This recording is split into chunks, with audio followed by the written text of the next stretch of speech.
사람들은 보이는 것에만 관심을 갖고 그래서 보이는 것만을 부여하고 주목하며 살게 됩니다.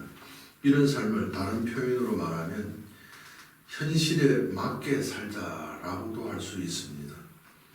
이것이 세상 대다수 사람들이 마땅히 해야 할 도리, 그리고 세상의 다른 표현으로 말하면, 성경의 표현으로 말하면 풍속, 세상의 풍속이라고도 하고 있습니다. 하지만 현실에 맞게 사는 삶은 인간이 현실의 주인이 아니라 현실을 따라가는, 현실에 종된 삶입니다. 이런 삶을 성경은 세상을 이겨야 하는 하나님의 아들들의 삶이 아니라 세상에 패배하는 자, 종된 자들의 삶이라고 소개하고 있습니다. 바울은 로마서 8장 14절에서 17절에 보시면 이런 삶을 하나님의 영으로 인도함을 받는 사람은 곧 하나님의 아들이라. 너희는 다시 무수하는 종의 영을 받지 아니하고 아들의 영을 받았으므로 우리가 아빠 아버지라 부르짖느니라. 성령이 친히 우리의 영과 더불어 우리가 하나님의 자녀인 것을 증언하나니 자녀이면 또한 상속자 곧 하나님의 상속자요 그리스도와 함께 한 상속자니 우리가 그와 함께 영광을 받기 때문에 고난도 함께 받아야 합니다 라고 이렇게 소개하고 있습니다. 율법 아래 곧 세상의 풍속, 습관, 도리를, 세상의 도리, 풍습을 쫓는 자들을 아버지의 종이라고 합니다. 하나님의 종된 자들이라고 합니다. 그걸 탕자의 비유에서 보시면 누가복음 15장에 그 종된 맏아들과 아들인데 종된, 왜 아들이라는 표현은 하나님으로부터 다 창조되었기 때문이에요. 그래서 하나님을 창조되니까 다 맏아들이라고 표현하고 죽고 거듭나서 성도의 상이 되어 있는 자들을 성경은 나갔다가 돌아온 둘째라고 성경은 소개하고 있습니다. 하나님께서는 그 맏아들을 그 과정을 통해서 그 둘째로 창조하는 것을 성경은 율법의 완성, 하나님의 보시기에 좋은 선이라고 하고 있습니다. 그래서 율법 아래 세상 풍속, 율법 아래가 바로 세상 풍속, 그 습관, 도리, 그 세상의 도리, 무슨 도리? 현실에 맞는 삶이에요. 그래서 대중들은, 다수의 사람들은 다 어디에 따라요? 현실에 맞는 사람. 대중이, 많은 사람들이 다 보기에 인정하는 것을, 그 도리를 따라가서 합니다. 그런데 대중은 절대 성공하는 법이 없습니다. 성공하는 사람은 어느 시대든지 간에 그 가운데 1%예요. 그럼 그 성공한 자 1%의 성공한 자들은 그 대중의 생각으로 살지 않습니다. 그래서 성공한 거예요. 대중 위의 사람이 된 거예요. 세상적으로 얘기를 해도요. 근데 사람들은 자기 자녀가 다른 많은 사람들보다 그 대중에서 보다 좀 특이하면 그러면 안 된다고 교육을 해요. 그러면 안 되지. 그러면 네가 잘못 보여준다고요. 그래서 원래 사람은 태어날 때 자기의 그런 사명과 자기의 그런 특성을 지니고 이 땅에 태어나서 그것을 완성시키러 보내졌는데 그 세상적인 그런 풍속, 그게 도리라고 진리라고 생각하는 현실을 따라 맞는 삶을 알맞는 삶의 도리라고 풍속을 그걸 진리라고 믿고 그것을 보고 그것을 따라 사는 그 문화에 의해서 자녀들이 그 교육이 학교에서 그런 교육을 하고 부모들도 그런 교육을 합니다. 그래서 저도 잘 몰랐어요. 당연히 그래도 성경적인 의미를 따라 한다 했을지라도 그 풍속 아래에 있었던 것 뿐이에요. 복음을 몰랐을 때는. 그래서 지금은 제가 우리 딸에게 우리 외손자가 있습니다만은 그런 가르침을 가르칩니다. 살리는 특성을 살려주는 거. 무조건 남하고 대중화 시키려고 할 필요가 없다라고 합니다. 좀 특이해도 그것이 남에게 피해를 주고 자기가 무언가가 의해서 큰 불이익을 당하는 그런 것이 아니라고 한다면 그것을 살리라고 제가 지금 이렇게 교육하거든요. 그러면 사람들은 어떤 보면 그게 그러면 안 되지. 그러면 학교 갔는데 그 사람들 다 그런데 야가 좀 특별하면 그걸 세상은 잘못됐다 생각하고 계속 억압을 하는 거예요.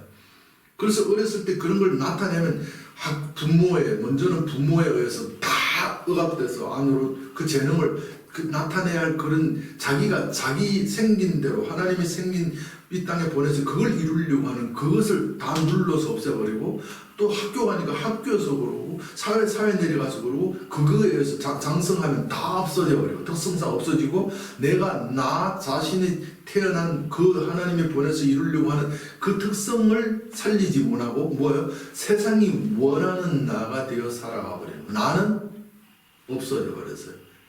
그래서 지금 요즘에 보시면 시크릿, 거리당김의 법칙, 그리고 불교의 그런 사상들을 보시면 바로 그 나 찾기라고 한단 말이에요. 그 나 찾기예요. 맞습니다. 성경도 그 나 찾기예요.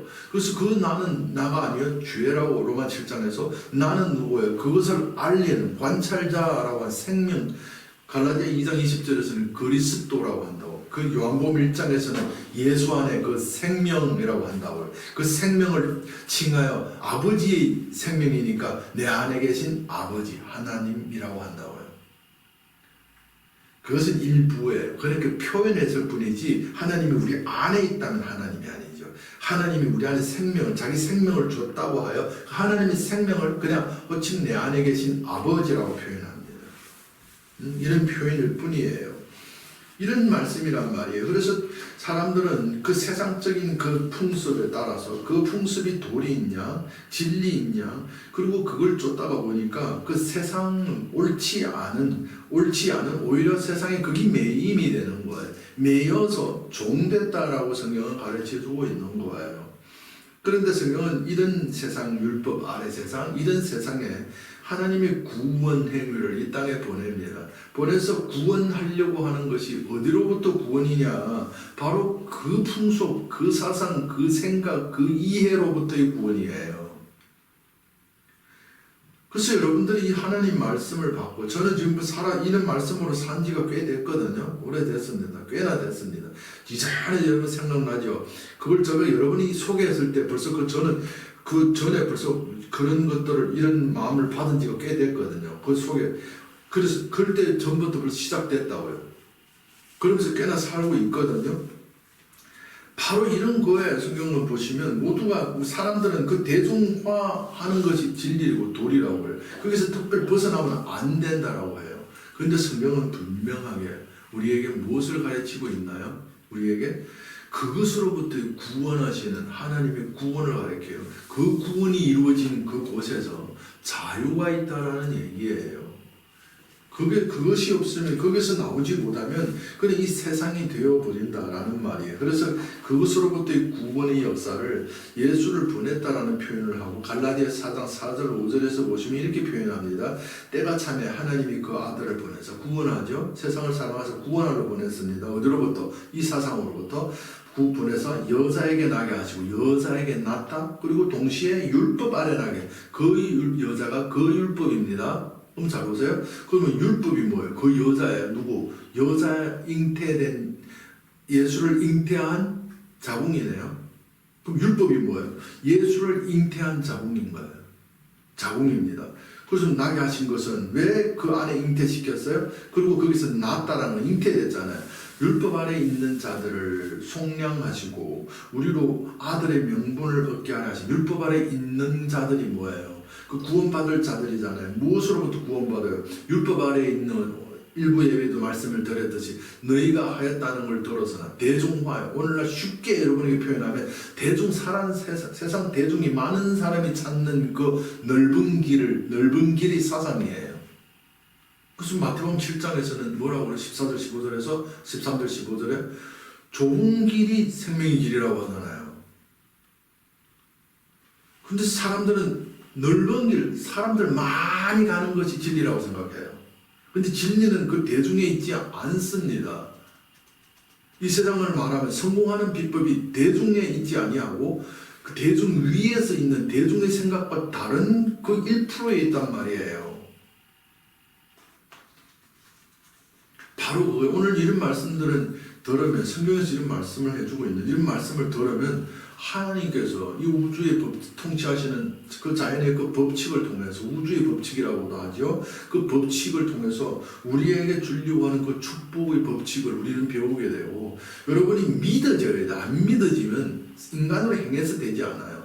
믿어지는 마음을 그걸 훈련을 통해서 거듭되는 훈련 시간을 통해서 훈련되어야 믿어져요. 그 믿어지는 것은 계속 그 마음으로 각인, 그것을 세상 표현으로는 잠재의식에 그런 것을 법칙을 그 사상을 우리 그 잠재의식에 각인시켜야 된다고요. 그래 자동화된다고 그랬죠. 몇 주 전에 설교에 말씀을 드렸잖아요. 자전거 처음에 배울 때는 막 비틀비틀 넘어지고 막 이렇게 잘 안 돼요. 그 다음에 다 배우고 난 다음에는 자전거를 타나 우리가 자전거를 탈려 하나요? 그냥 타지나요? 운전이 막 그렇게 운전하려고 하나요? 운전해지는 거예요. 자동 반사에 자동으로 돼요. 자동 저절로 그냥 그렇게 돼요. 왜? 이미 나 안에 알무로 완전 알무로 내 안에 각인되었기 때문이에요. 그것이 훈련을 통해서 완성됐잖아요. 뭐든지 운전 처음부터 됐어요? 아니잖아요. 저 그거 배우고 두 달을 학원에 뭐 갔다 왔다 하면서 뭐 계속 가지는 않았습니다만 두 달 동안에 뭐 시간 날 때마다 가서 이렇게 하면서 배워가지고 그 면허증을 따고 운전 면허증을 따고 그리고 길로 직접 나가서 딴 다음에도 좀 긴장하잖아요. 한 달 정도 긴장했어요. 좀 조심스럽게 그렇게 막 이렇게 운전하려고 하는 시간이었다고요.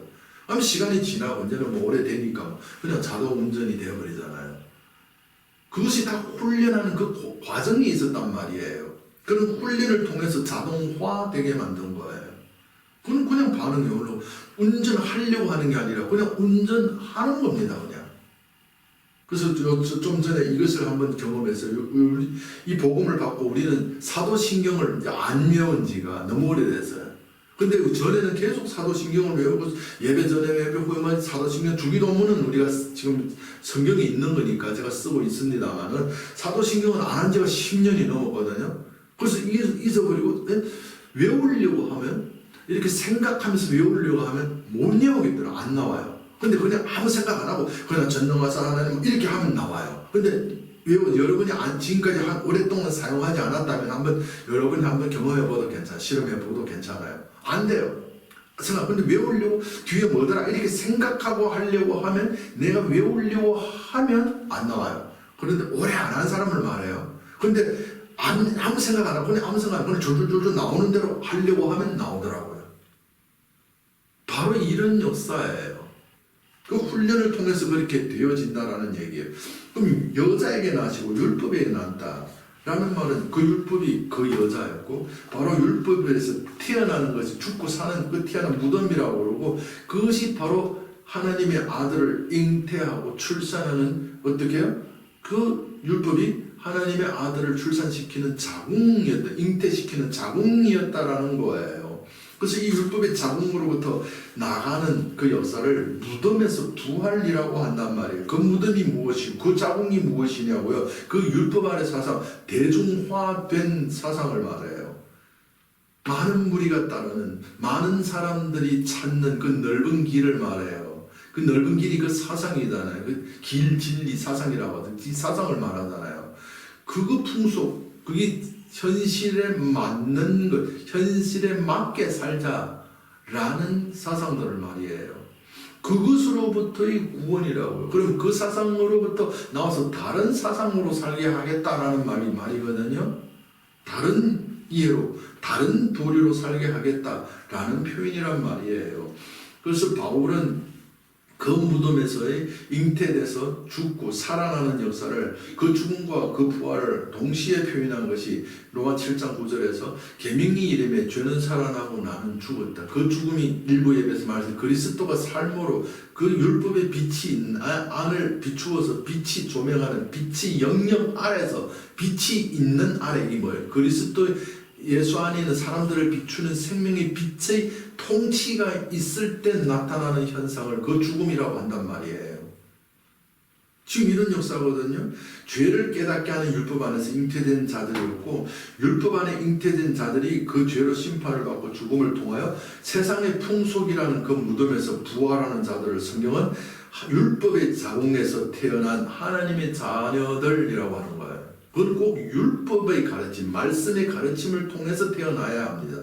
율법의 가르침, 율법의 자궁에서 태어난 자들 하나님의 자녀라고 하는 거예요. 구약성경 시편에서는 시편 기자가 이렇게 얘기를 하고 있습니다. 제가 이걸 우리 개정 성경을 들어 쓰지 아니하고 오늘 두 성경의 번역, 새 성경의 번역성과 새 번역 성경과 가톨릭 성경을 제가 여기다가 원고에다 기록했습니다. 왜요? 우리말 성경을 시편 51편 5절에서 보시면 이 원의 의미가 대로 설명이 되지 않았어요. 근데 새 번역 성경하고 가톨릭 성경에서 잘 봤는데 다른 번역서도 있습니다만 두 개만 선택했습니다. 번역돼서 먼저 새 번역 성경에 보시면 시편 51편 5절에서 실로나는 사실 앞에 보라라는 뜻이에요. 실로는 아닙니다만 봐. 너희가 주목해 이 말이에요.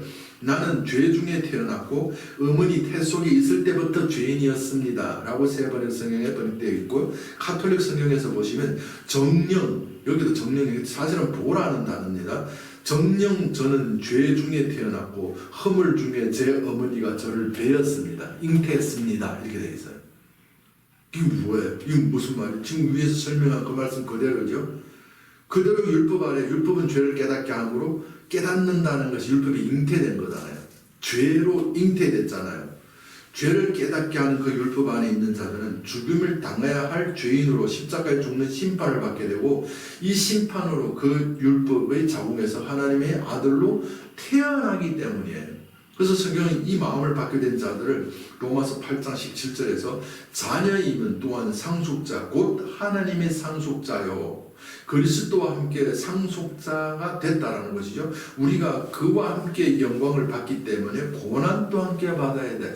그리스도가 하나님의 아들이에요. 기름 부은 자들이 하나님의 아들들이에요. 기름 부음이 뭐예요? 세상적인 현실에 맞는 대로 도리에 맞게 살자라는 그 풍속으로부터 그 사상을 벗어나고 하나님이 기름 부음, 그 그리스도라는 의미가 기름 부음이 무슨 기름? 율법이 하나님의 사상으로 살자라는 말이에요. 하나님의 생각으로 살자라는 말이에요. 하나님이 그걸 사는 생각이 하나님의 뜻, 하나님의 마음으로 살자, 율법의 뜻으로 살자라는 말이에요. 율법의 진해로. 그걸 그리스도라고 그래요. 그래 그리스도와 그 율법의 뜻으로 사는 자들이 그 예수로 본을 보였죠. 마다들이 상속자가 되었으니까 우리도 그 마음 받고 그 율법의 자궁에서 태어나면 그와 같이 똑같은 상속자야. 그러니까 뭐예요? 그와 같은 상속자, 그 유업을 기업으로 받게 되려면 그 아들이 그 유업 받는 결과를 이루는 과정을 겪어야 하는데 그 과정이 뭐야? 그 고난, 그 영광의 고난, 그 십자가, 그 죽음을 또 우리도 죽어야 돼 라고 하는 거예요. 지금 이 얘기거든요. 다윗의 혈통에서 태어난 예수님이 하나님의 아들로 선포, 하나님 아들로 인정되기에는, 이건 하나님 아들로 거듭나기에는 로마서 1장 4절에 그의 아들에 관하여 말하면 육신으로는 다윗의 혈통에서 나셨고 성결의 영으로는 죽은 자들 가운데서 부활하는 능력으로 하나님의 아들로 인정, 선포, 하나님 아들이다 라고 공포되었으니, 인정되었으니라는 뜻도 지니고 있습니다. 언제요? 죽어야 사는 거야. 그 아들로 되는 율법의 자궁에 잉태되는 죽음, 그 율법의 자궁에 잉태됨이 어떤 역사예요? 죄는 살아나고 나는 죽었도다로 잉태되고 그 죽음을, 그 심판을 통해서야만이, 그 심판이 뭐예요? 죽음이 바로 그 율법의 자궁에서 나오는 탈출하는 현상이, 그걸 부활이라고 한단 말이에요. 그 부활이 그리스도 생명의 빛이 조명받아, 율법의 빛이 조명이 나에게 나를 비추어서 나는 죄인 중에 괴수라고 드러내는 그 순간 자체였던 거예요. 한순간을 말하고 있는 겁니다. 지금 이런 역사란 말이죠. 그래서 그 하나님의 아들로 태어나는 자궁은 죄인으로 정죄하며 그 죄로 인하여 심판을 받아 죽게 하는 그 율법이 있던 거예요. 그 자궁이. 바로 이런 역사예요. 그래서 성경은 하나님의 모든 아들들은 그 예수님이 십자가의 고난을 다 받게 된다라고 너무나도 분명하게 오늘 보면 로마서 8장 17절에서 소개하고 있고 또 이따가도 소개해드릴게요. 분명히 말씀하고 있는데 세상은 세상 예수교죠. 그리스도 교회가 아니에요. 기독교가 아닙니다. 예수교회. 예수를 교주로 주인으로 믿는 거잖아요. 그 교회는, 예수교회들은 어떻게 말하고 있어요? 어떻게 2000년 전에 예수님의 십자가 죽는 그 죽음의 그 피, 그걸 아멘 하고 할렐루야 하고 뭐 믿든 간에 믿으면, 붙들고 믿으면 그 십자가 죽음 우리는 마다 안 본다. 그 십자가 죽음이 그 율법의 무덤에서, 율법의 자궁에서 밖으로 탈출하는, 그 무덤에서 탈출하는 것이 부활인데, 그 죽음을 안 죽는다고 하니, 그 죽음이 탈출하는 그 죽음은 없다. 하나님이 구원이 그렇게 역사하는데, 그것 없으면 구원 있을 수가 있겠어요? 분명히 여기서는 그 아들 됐으면 상속받으려면 그 상속받는 과정, 그 죽음 죽어야 하는 그 영광을 함께 고난을 받아야 한다고 하는데, 지금 오늘날은 아멘하고 할렐루야 믿으면 안 받는데, 그거 피했다. 그 피 믿으면 피 같은 소리 하고 있어요, 정말. 그럼 그 딴 게 어디 있는데요? 참 답답하고 정말 가슴이 답답합니다. 그런 구원은 전혀 없어요. 성경은 하나님의 아들로 태어난 자들은 예수와 같이 그 죽음을 함께 죽어야 합니다. 오늘 본문 고린도후서 4장 16절 17절에서 보시면, 그러므로 우리가 낙심하지 아니하노니 우리가 그 사람은 날아가지다. 그 사람 날아가지다라는 원어의 의미를 보면 썩어서 없어지다라는 거예요. 아는 속사람이라고 되어 있는데 아는 맞겠죠? 속사람이 되는 성경 원어에 보죠. 그냥 아닙니다. 아는 날로 새로워지는도다. 거듭난다라는 표현이에요. 우리가 잠시 받는 환난에 겪는 것이 지극히 크고 영원한 무거운 것을, 여기 보면 원어에 보면 무거운 것을 우리에게, 큰 영광이네, 무거운 것을 우리에게 이루려 하려 하면, 그 무거운 것이 뭐예요? 십자가 죽음이에요.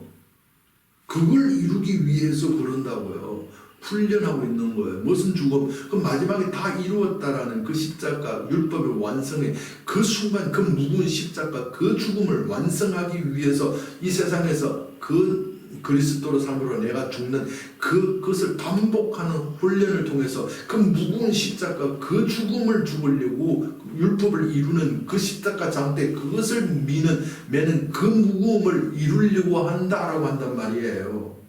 예수님이 완성되기에는 그 십자가 죽는 그 순간이었잖아요. 그걸 때문에 지금 날마다 중도라에 훈련이 되고 있다라는 말씀이에요. 이런 가르침이에요. 그 안에 보이지 않는 마음이 육신의 죽음으로 새롭게 곧 하나님의 아들로 태어나는 것은 그 예수의 그 십자가, 그 죽음, 그 무거움을, 그것을 짐으로 다 이루었다. 그 이룸을 위하며 그 다 이루었다는 그 무거운 짐을 져야 됨으로 이루어지기 때문이다 하는 말씀이라고요.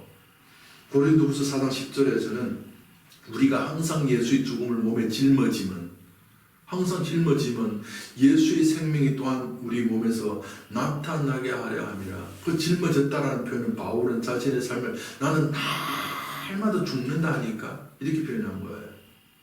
지금 이런 표현이에요. 예수 곧 하나님의 아들로 태어났다는 것은 하나님의 아들의 삶으로 증거한 육적인 죽음, 하나님이 예수를 통해서 증거한 실질적인 십자가의 죽음, 그게 그림자뿐이라고요. 그림자, 실체가 아니에요.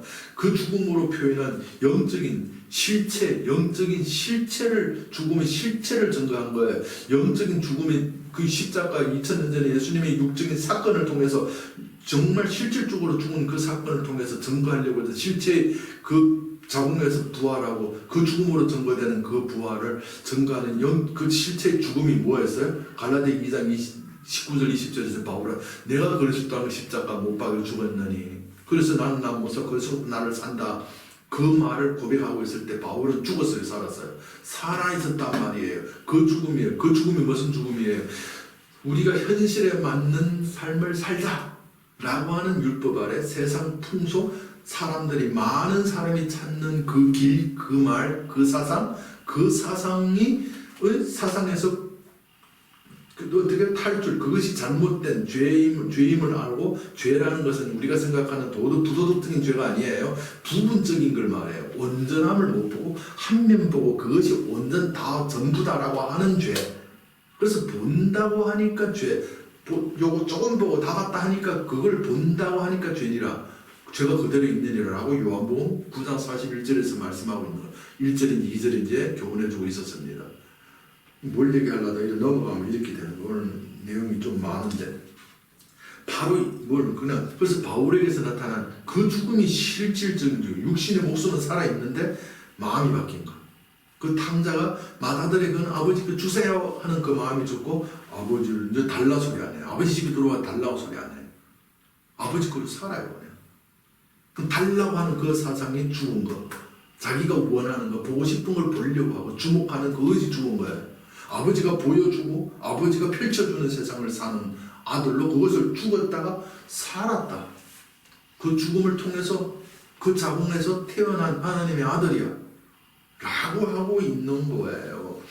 그래서 골로새서 3장 10절에서 보시면 이런 모습을 옛사람이 그 행위를 버리고 새 사람을 입었으니 이는 자기를 창조하신 이의 형상을 따라 지식에까지 새롭게 하심을 입은 자니라. 뭐라 그래요? 창조한, 이렇게 거듭나서 율법의 자궁에서 태어나서 새롭게 하나님의 아들로 창조된 자들은 자기를 창조하신 이의 형상을 따라 새롭게 거듭난 우리의 모습들이 하나님의 아들로 불리우게 된 자들의 모습을 하나님 창조자의 형상이다라고 말해요. 하나님의 아들로 태어났다는 것은 창조자의 형상을 입었다라는 거예요. 고린도후서 3장 18절에 우리가 다 수건을 벗고 얼굴로 거울을 보는 것 같이 주의 영광을 보며 그와 같은 형상으로 예수와 같은 형상으로 부활한 형상으로 변하여 영광에서 영광에 이르니 곧 주의 영으로 주인의 큐리오스의 영으로 말미암음이라 하니까 이 주의 영이라는 또 예수라고 하는 거예요. 그 육신 예수가 그랬대요? 아니거든요. 이 주의 영이라는 영으로 말미암았다라는 그 구원을 주의 영으로 받은 구원은 로마서 8장 11절에 예수를 죽은 자 가운데서 살리신 이 영이 너희 안에 거하면 뒤에서 보시면 너희 죽을 몸도 살리리라. 예수를 죽은 자 가운데서 구원한 그 영이에요. 예수를 죽은 자 가운데서 건져낸 그 영, 예수 안에 아버지, 그 생명, 그리스도예요. 그 영이 우리 안에 거하면 너희도 그 예수가 그 죽으면서 부활한 것처럼 너희도 부활 새롭게 창조받는다. 뭐로? 창조하신 이의 형상으로 창조받는다라고 하는 거예요. 형상으로. 고린도후서 4장 4절에 그 중에 이 세상의 신이 믿지 아니하는 자들의 마음을 혼미케 하여 그리스도의 영광의 복음의 광채가 비치지 못하게 함이니 그것은 우리말 성경에 보시면 그리스도는 이렇게 됐어요. 그 마치 기름 부은 자의 모습이에요. 그리스도는 하나님의 형상, 창조자의 형상, 그 형상이 뭐예요? 새롭게 거듭나고 거듭난 모습이에요. 그 율법의 자궁에서 잉태되고 태어나서 죽음으로 태어나서 아들로 선포받은 자들의 그 모습이 하나님의 창조자의 형상이라고요. 잘 기억하세요. 이런 말씀들을 이걸 잘 주목하세요. 그래서 이런 형상이 뭐예요? 하나님께서 빛이 어둠에 빛이 있으라 하심으로써 어둠과 낮을 구별했죠. 그 원래는 어둠은 그들이 있던 거예요. 그 어둠에서 태어난 게 뭐예요? 낮이에요. 그 낮은 또 뭐예요? 어둠, 밤하늘을 비추는 광명이라고요. 무슨 말 이해 가셨어요? 밤하늘을 비추는 빛이에요. 우리는. 우리 빛이 태양빛이 아니라 낮의 빛이 아니라 밤의 빛이라고요. 우리는. 왜요? 밤에서 태어나거든. 밤에서부터 구별한 거예요. 그 밤이 뭐예요? 율법 아래. 그 밤에서 어둡고 공하고 어둠에 잉태되어 있다가 거기에 하나로 되어 있다가 빛이 있으라 했더니 거기서부터 쭉 나왔어요. 그걸 율법의 자궁에 세상에서 태어났다 여자에게서 났다라고 한단 말이에요. 그 어둠에서 어둠이 우리를 창조해낸 어머니가 됐어요. 근데 창조해낸 아버지는 그 빛이 있으라 주시는 그 하나님 아버지라고요. 왜 하나님을 어머니라고 하지 않아요? 어떤 사람은 이렇게 얘기해요. 하나님은 여자고 남자고 그러니까 남자 여자를 하나로 가졌다. 사실은 그런 의미로 말하면 뭐 그렇기도 합니다만은 근데 성경에서 가리키는 아버지라고 표현한 것은 그 대지를 하나님에 의해서 인식된 것이 창조됐다라는 뜻이죠. 창조된 그 자체가 하나님의 그 자신을 계시하는 그 씨를 뿌려서 연합해서 자신을 계시하는 로마서 1장 19절 20절에서 피조물에서 하나님의 신성을 나타내는 하나님의 그 열매를 드러내는 아들이죠. 열매를 드러내는 어머니 밭이라고요. 이런 연합을 말하고 있어요. 이런 개념으로. 그래서 성경은 하나님 어머니라고 표현하지 아니하고 하나님이 행위된 자들을 어머니 그리고 율법 아래 있는 그 율법 아래 그 여자를 율법 아래 그 어둠에서 빛이 낮이 태어났잖아요. 낮이 하나님의 아들이잖아요. 가라사대로 창조해낸 그거잖아요. 어둠에서 나왔다니까요. 어머니의 어둠에 잉태됐다가 나온 것이 그게 율법의 자궁에서 태어나는 것이 어떻게 태어나요? 아버지가 있으라 하는 씨를 줘야 돼요. 그래서 그 어둠이라는 어머니와 연합한, 거기에서 연합하니까 있으라 되니까 어둠에서 됐다 하나님 아들려 있다 라고 어둠 율법의 자궁에서 나오게 된 것이 하나님의 아들이라고 한단 말이에요. 오늘 이런 말씀을 다 드리면 뭐 끝도 없어요. 원고 있는 말씀만 해도 세 장입니다. 많이 있습니다. 그래서 어디부터 시작했죠? 그래서 이런 의미에서 그래서 로마서 8장 29절에서 하나님이 미리 아신 자들을 또한 아우토스 그 아들의 형상을 본받게 하기 위하여 미리 정하여서 이는 그로 많은 형제 중에서 맏아들이 되게 하나님이라 그 예수와 같은 형상입니다. 본받 똑같은 형상을 갖는 거예요. 예수가 그리스도가 하나님의 형상이었단 말이에요. 이런 말씀이에요. 이런 형상이 창세기 1장 27절 하나님이 자기 형상 곧 하나님의 형상대로 사람을 창조하시되 남자 여자를 창조했는데 남자 여자를 하나로 가진 남자였어요. 그럼 둘이 나눠지지 않았어요. 그래서 제가 오래전에 설교 가운데서 말씀을 드렸죠. 창세기 1장 1절로부터 2장 4절까지는 3절까지는 뭐예요? 하나님께서 이미 창조된 완전한 사람, 그게 하나님의 형상. 우리가 지금 이 율법 아래 있는 자들이 율법의 잉태와 출산함으로 어떻게 새롭게 거듭나야 할, 완성돼야 할 그 아들이 이미 먼저 있었어요. 그게 이미 있었다? 그걸 다른 표현으로 예정이라는 표현도 합니다. 예정, 하나님의 예정은 인식이에요. 계획이에요. 계획했다, 생각, 뜻대로 되었다. 이미 그게 완성된 거예요. 완성체로 표현되어 있어요. 완성되었음으로 표현되어 있어요. 그래서 완성되었습니다. 되어 있고 그것이 어떻게 완성되었는지, 어떻게 창조되고 되었는지 그 과정, 그 여부를 소개한 것이 창세기 2장 4절로부터 계시록까지의 그 과정을 소개했다라고 해요. 그래서 제가 이전에 그 말씀드렸죠. 성경 창세기 그 2장 4절부터 계시록까지의 모든 말씀은 창세기 1장 1절로부터 2장 3절의 내용, 그것이 완성된 여부를 말씀드리는 거다라고 말씀했던 거예요. 참 대단했습니다. 그때는 좀 그런 말씀을 어떻게 그렇게 이렇게 흘려지는지, 그래서 하나님의 성령이 아니면 할 수 없다라는 걸 더 확신했습니다. 그렇게 말씀을 드린 거예요.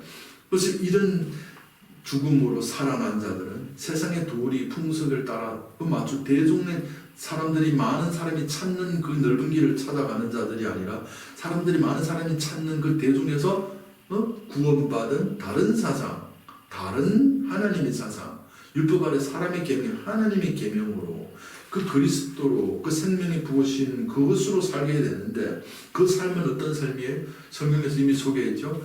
완성된 것을 성경에서 말하는 것은 그 과정 여부죠. 그럼 여부를 그런 거예요. 이미 완성된 자들이에요. 우리는 우리를 하나님 아들로 우리가 성경을 말씀을 통해서 우리 죄 율법 아래 있는 그 첫 아담이 아니라 그거로 죽고 율법의 자궁에서 잉태돼 죽고 뭐로 태어났대요? 하나님의 아들, 하나님의 형상을 닮은 자로 태어나버렸어요. 나니까 우리는 어디에 어떤 사람이 됐어요? 창세기 2장 4절부터 계시록까지 증거하는 그 과정, 완성된 결과가 뭐예요? 창세기 1장 1절로부터 2장 3절까지 이미 완성된 그 하나님의 창조자의 형상으로 완성된 창세 전에 완성됐어요. 그 사람이 되어버렸어요. 우리는. 그러면 세상은 시간이 과거, 현재, 미래로 흐르는 나라고 해서 과거, 현재, 미래를 향해서 나가는 삶을 살아요. 사니까 어떤 일이 일어나요? 미래를 알 수가 없어서 불안합니다. 그래서 미래를 대비하는 삶을 사는 것을 마태복음 6장 25절에서 내가 너에게 이르노니 목숨을 위하여 무엇을 먹을까, 무엇을 마실까, 무엇을 위하여 몸을 위하여 무엇을 입을까 하지 말라. 근데 하고 있는 삶을 살게 되는 거예요. 근데 성경 왜 그렇게 살 수밖에 없어요? 시간이 그들의 시간은 그들의 사상 개념은 시간은 과거에서 현재에서 미래로 과거에서 미래로 흐르는 시간을 타고 있기 때문이에요. 미래는 영원한 미지수이니까 불안한 거예요. 알 수 없는 삶을 사니까 불안한 거예요. 불안하니까 그 불안한 그것을 메꾸려고 불안한 그것을 안정시키려고 그것을 위로하려고 하는 행위가 무엇을 먹을까 미래를 현재에서 알 수 없는 영역을 사는 자가 됐어요. 알 수 없는 영역을 사는 그 삶이 얼마나 위태로워요. 그 절벽을 절벽 타는 삶이란 말이에요. 그래서 두려워하는 자, 로마서 8장에서 무서워하는 영에 따라 사는 자. 두려워. 내 삶이 불안해. 이런 거. 근데 성경은 하나님의 자녀, 창조자의 형상으로 우리가 완성됐다고 하잖아요. 이 복음을 받고 이 마음을 받으면. 완성된 자들이죠. 창세기 1장 그 완성된 자들이잖아요. 하나님 창조자의 형상으로 완성됐잖아요. 완성돼서 우리는 지금 근데 우리는 이 창세기 2장 4절부터 계시록까지 이 삶을 살아요. 무슨 삶? 율법을 이루는 삶. 무슨 삶이에요? 완성된 자로서. 이건 세상은 과거에서 미래로 흐르는 시간을 살지만은 우리는 뭐예요? 미래에서 과거로 흐르는 시간을 세상이 말하는 사실은 시간은 미래에서 과거로 흐르거든요. 근데 세상은 그걸 거꾸로 역으로 설명했어요. 세상 시간은 미래, 그래서 과학적으로도 보면 시간이 없다라는 표현이에요.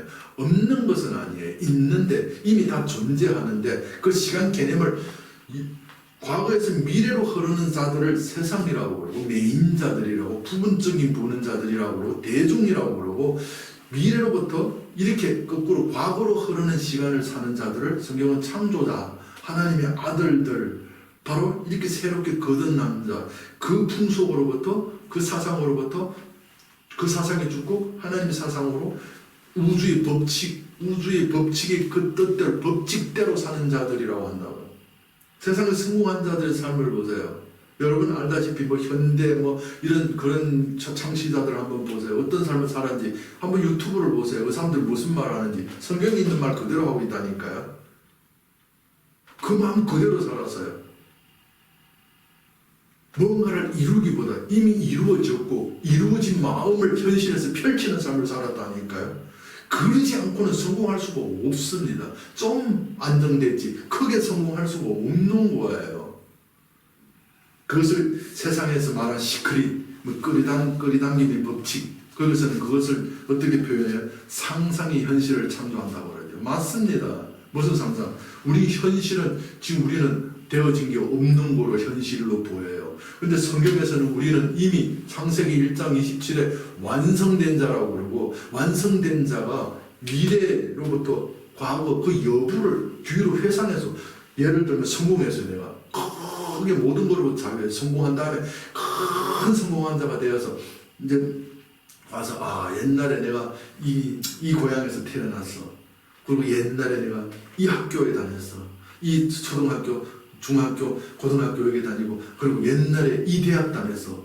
옛날에 내가 이 직장에서 일했는데 옛날에 내가 이 사업을 하고 있었는데 하던 그 사업장과 그 학교와 그 고향과 내가 했던 데를 모아서 돌아와서 회상하는 그 느낌, 그 느낌은 어떤 느낌이에요? 불안해요? 완성돼서 와서 회상하는 느낌이니까 그 느낌을 그 현장에 있는 나는 즐겁고 참 말할 수 없는 그런 성공을 만끽하는 그런 기쁨의 즐거움의 그 느낌으로서 그 현장을 회상하는 그 모습이 오늘날 하나님 아들로 여기서 벗어나서 새롭게 거듭난 하나님의 창조자의 형상으로 닮은 자들이 살아야 할 미래에서 과거의 미래를 완성된 미래, 이 미래 그것이 어떻게 되었는지를 돌아보는 회상하는 삶을 사는 자들이라고 한다고요. 우리는 불안한 미지수, 우리가 알지 못하는 그 미래를 사는 것이 아니에요. 우리는 이미 완성되어서 다 알고 있는 미래에서 이 과거로 와서 그 미래가 내가 완성됐구나 라는 삶을 사는 자들이라니까요. 그래서 시간이 미래로부터 과거로 흐른다라고 하는 거예요. 불교에서도 이 얘기하고 있었고 과학적 양자역학이 지금 새로운 근대 그러니까 새로운 고전이 아니잖아요. 지금 새로운 과학이잖아요. 물리학이잖아요. 그 얘기도 성경에서 성령이 먼저 하고 있었죠. 참 뭐라고 말했으면 좋을지 모르겠어요. 어떤 사람도 이제다가 저 목사님이 왜 저러다가 앉아 저런 소리 하지, 성경 전하다 성경이 전부 그 말한다니까요. 근데 전에도 계속 그 말했어요. 전에 내가 이런 말 하기 전에도 무슨 말 했어요? 가인과 아벨을 둘 얻은 거, 마귀까지도 다 뭐라고 그랬어요? 그것을 우리가 마귀로 알면 둘은 나쁜 게 아니라 다 선입니다. 가인과 아벨을 하나로 가진 것이 아벨입니다. 야, 정말 저는 생각하고 감동입니다. 감동. 벌써 그렇게 말하기 시작했어요. 그런데 거기에 대한 그 증거들과 확신을 주기 위해서 이런 세상적인 것을 공부하게 만들고 그런 책들을 계속 보게 만들었고 그런 걸 많이 배우고 도덕경 배우고 다 배우지는 온전하지 않습니다. 그냥 거치면서 살짝 배운 거예요. 그 핵심들만 좀 배운 거예요. 다 배우지 못했습니다. 이런 말들도 뭐 불교 와서 다 배웠다면 한번 모릅니다. 저는 그런 거. 뭐 도덕경 다 안되면 몰라요. 저. 근데 그 핵심이 뭔지는 한 구절 놓으면 그 마음만 받았어요. 마음만. 아는 게 아닙니다. 저는 그 마음을 받았다고요. 그런 마음. 무슨 말하는 그 마음, 핵심적인 그 마음을 받았다고요. 그러고 보니까 성경에서 다 말한 말씀이 그걸 증거가 되어버린 거예요. 성경이 옳다라는 증거. 이 마음을 어떻게 표현해? 그래서 성경은 하나님의 시간대를, 우리는 시간이 뭐 아침이 됐다, 저녁이 됐으니 이게 우리의 날이에요. 우리의 시간이에요. 근데 성경은 그 시간을 어떻게 표현해요? 저녁이 되네, 아침이 되네. 이게 뭐예요? 우리는 저녁이 결과고 아침이 시작인데 처음 나중은 되는데 하나님의 시간은 저녁이 결과고 우리의 나중이 시작이 되는 거예요. 그래서 이런 의미에서 저녁이 되네, 아침이 되네. 이렇게 성경은 표현하고 그걸 한 날이다 라고 성경은 소개해주고 있었던 것입니다. 바로 이런 역사입니다. 이런 역사예요. 그래서 이런 삶을 보여서 나타난 현실을 따라 사는 사람이 아니라 그 현실을 비추어낸 보이지 않는 소망을 따라 사는 삶을 사는 자들을 성경은 하나님의 아들들. 그래서 바울은 이렇게 말합니다. 로마서 8장 24절. 시간이 지났네요. 우리가 소망으로 구원을 얻었으면 보이는 소망이 아니니 보는 것을 누가 바라리요. 만일 우리가 보이지 않는 것을 바라면 참음으로 기다려. 그러니까 보이는 걸 뭘 소망하냐? 다 나타나고 느껴지고 포착되고 인간이 느끼고 인식되는 거, 그걸 뭘 바라냐? 우리는 그걸 바라고 살잖아요. 그걸 주목하잖아요. 그걸 누가 바라냐? 바랄 필요 있냐고. 잠시인데, 헛것인데, 환영인데. 그러면 성도들이 하나님이 창조자의 형상으로 창조된 자, 미래에서 과거를 사는 자들의 삶이, 그 사람들은 무엇이 소망인데요? 그 소망이 우리를 구원했는데 그 소망이 뭐야? 현실로 나타난 것을 나타나게 하는, 보이지 않는 뒤에 창조한 그 하나님의 세계. 쉽게 말하면 창세기 1장 1절로부터 창세기 2장 3절에 있는 그 세계로 사는 자들이야. 완성된 세계로 사는 자들이야. 이 말이면 그 완성된 세계를 많이 있습니다. 그 중에 한 부분만 표현한다고 한다면 하나님의 아들 됐잖아요. 하나님의 자녀가 됐잖아요. 하나님의 자녀는 권세가 있습니다. 요한복음 1장 12절에서 하나님 자 영접하는 자, 그 이름을 믿는 자들은 하나님의 자녀의 권세, 권리가 있으니 그 권리가 뭔데요? 누가복음 15장 31절에서 아버지가 이르되 맏아들 너는 왜 하나님 내 아들인데 내 것이 다 네 것인데 그것도 몰라. 그 권리를 왜 사용하지 않아? 그 표현이 아버지가 이르되 너는 항상 나와 함께 있는데 내 것이 다 내 것인데 왜 내보고 달라고 하는 거야? 근데 달라고, 둘째 아들도 처음에는 맏아들이 되어서 죽기 전에는 달라고 했잖아요. 달라고 줬더니 나가 죽고 돌아왔더니 달라고 하지 않아요. 그냥 아버지가 있는 것을 누리는, 가락지 받고 권세를 누리는데 아버지 있는 걸 그냥 써? 아버지 거 내 것은 써. 이렇게 쓰는 거예요. 아버지 그 모든 것부터 다 자유함을 할 수 있는 풍요로움, 그 아버지 것을 내 것으로 쓰는 거예요. 그것이 아들의 권리예요. 그렇게 써라 우리는 못 써요. 못 믿어서 못 써요. 이게 가능할까? 그러면 안 되죠. 못 쓰죠. 쓰이지 않죠. 그걸 훈련하는 거예요. 지금 다 쓰라고요. 아버지 것 다 내 것인, 아버지 아들이면 아버지 것을 다 내 것으로 세상을 써요. 그럼 아버지 것은 어느 정도예요? 너무 무한이에요. 세상을 채우고도 남고 무한정이에요. 그런 무한정 가진 사람이 주세요 주세요 이럴까요? 아버지 축복 주세요. 아버지 병 고쳐 주십시오. 아버지 돈 주세요. 아버지 환경 개선해 주세요. 이딴 소리 할까요? 넘치 다 가졌는데 미래에서 사는 과거의 완성된 여부를 돌아보는 사람들의 삶은 어떤 삶을 살까요? 넘쳐서 너무 많아서 헐리는 삶을 살아요. 나는 다 가졌다. 아버지 것 다 내 것으로 가진 증거의 삶이 뭐예요? 세상을 섬기고 세상에 베풀면서 섬기는 거예요. 그 섬김은 물질적인 것도 포함됐고 더 크게 성경에서 가르침으로 비중을 더 크게 둔 것이 어디냐면 내적인 섬김을 말해요. 그 내적인 섬김이 한마디로 표현하고 끝날게요. 그것이 다름이 아닌 있는 그대로를 하나님이 보여주려고 창조한 있는 그대로를 내 인간의 이 풍속으로서 둘로 나눠서 판단하지 아니하고 판단하면 판단한 생각에 의해서 느낌이 창조돼요. 감정이 생겨난다고요. 그 감정에 따라 행동하고 살게 된단 말이에요. 그런 삶을 살지 아니하고 있는 내 에고는 죽고 하나님의 시선으로 있는 둘을 가인과 아벨을 하나다. 둘 다 선이야 라고 어둠에서 나는 태어나서 어둠도 선이야 나의 어머니야 라는 그 하나님의 시선으로서 둘을 하나로 보는 시선을 그대로 보는 거예요. 그대로 보면 그대로 본 거기에서 하나님의 생각에 의해서 나타난 감정, 느낌이 살아나고 생겨나고 그 느낌이 우리를 이 삶을, 현실을 살게 만들어요. 그럼 성도의 삶이란 뭐예요? 과거, 현재 이 현실에 의해서 현실에 매여서 지배당하는 종된 삶이 아니라 미래를 미리 완성된 미래를, 결과를, 미래를, 이 현실에서 미래를 사는 자들이다라는 거예요. 이런 자들은 창조 안 할래야 안 할 수가 없어요. 근데 지금 왜 안 돼요? 훈련해서 완성되지 않아서 그 믿음에 일치하지 않았기 때문에 안 돼요. 그래서 너 믿어라. 그리하면 그대로 되는데 믿음이 그 완성되는 일치하지 못해서 그래요. 그 느낌과 그것이 일치하지 못. 그 일치하려면 어떻게 해요? 운전을 해서 자동 되려면 훈련이 필요하듯이 훈련을 하라고요. 훈련해서 완성될 때 창조 현실이 그대로 나타난다라는 말씀이 되겠습니다.